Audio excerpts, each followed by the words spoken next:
طب انا اعمل لكم فيديو شغال واتكلم. قال لي لا احنا نتصور مش عارف ايه وكلام من دي.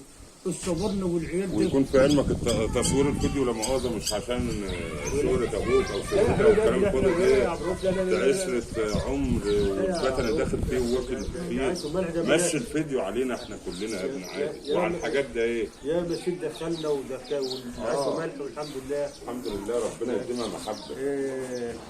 بقول تتصور بقول والله البشر كلياته اخويا عبد الرؤوف من الناس المحبوبه في الدنيا كلها. ربنا يديمها محبه حبيب قلبي وربنا يصلح حاله وعايزين ندعمه اكتر ما هو فيه.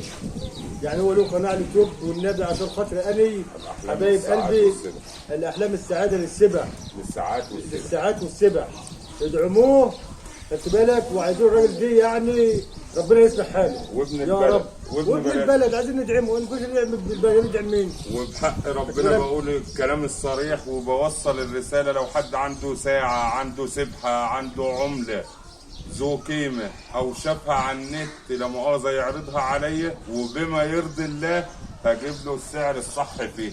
انا ما بضللش حد لان احنا مش من عادتنا الضلال والحمد لله. انا طول عمري صنايعي وطول عمري مقاول وطول عمري عيني ملانه وما يلزمنيش ان انا اغش حد.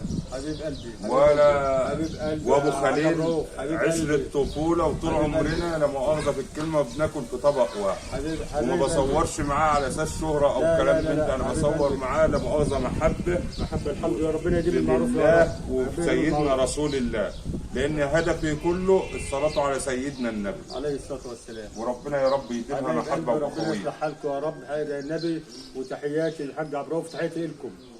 سلام.